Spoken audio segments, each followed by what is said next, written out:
মাত্র ৪৮ ঘন্টার মধ্যে কাজের হিসেব দিতে হবে, কর্মচারীদের ইমেল পাঠালেন ইলন মাস্ক। যদি উত্তর দেওয়া না হয় তাহলে কর্মী ছাঁটাইয়ের পরিস্থিতির জোর জল্পনা শুরু হয়েছে। উল্লেখ্য, তৃতীয়বারের জন্য বাইডেনকে হারিয়ে ক্ষমতায় বসেছেন president Donald Trump.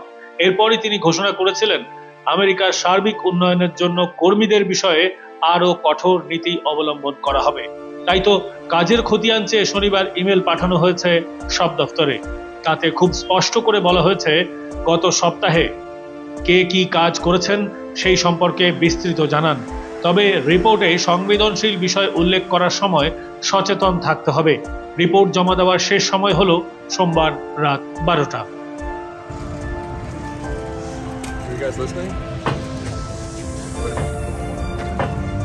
Any more comments? No, I can't comment, because it's legal stuff. But I'm curious what you guys think. We weren't listening. Oh, okay. How'd it go? Feel good about how it went? Yeah, I think so. All right. মার্কিন মুলুকে Trump প্রশাসনের প্রধান কর্তা হলেন Elon Musk. নিজে সামাজিক মাধ্যমে বলেছেন, কোনো কর্মী যদি সরকারি কাজের রিপোর্ট নির্ধারিত সময়ে না প্রদান করেন তাহলে তার ইস্তফা হিসেবে বিবেচনা করা হবে।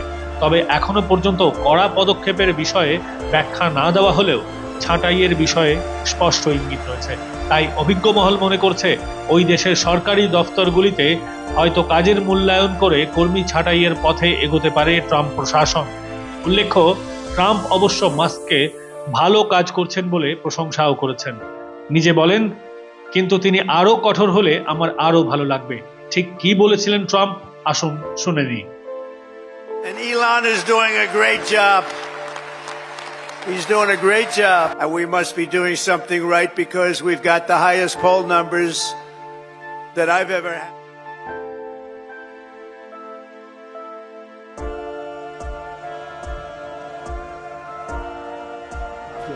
It doesn't want men playing in women's sports, so you better comply because otherwise you're not getting any federal funding. Every state, good. I'll see you in court. I look forward to that. That should be a real easy one.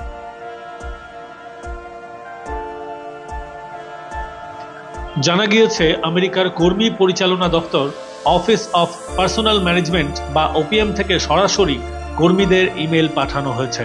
আমেরিকায় সরকারি কর্মীদের সংখ্যা প্রায় 23 লক্ষ। এখন প্রশ্ন উঠছে, অনেকেই ছুটিতে রয়েছেন, কেউ আবার সামরিক বিভাগের কাজের সূত্রে অত্যন্ত দুর্গম এলাকায় থাকেন।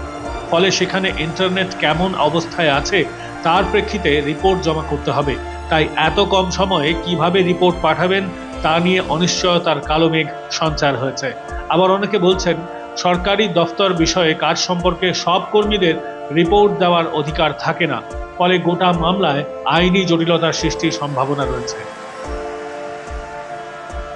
ইতিমধ্যেই সরকারের পক্ষ থেকে এই রকম ইমেলের কারণে নানা দপ্তরের কর্মীরা ইতিমধ্যেই বিরোধিতা শুরু করেছেন।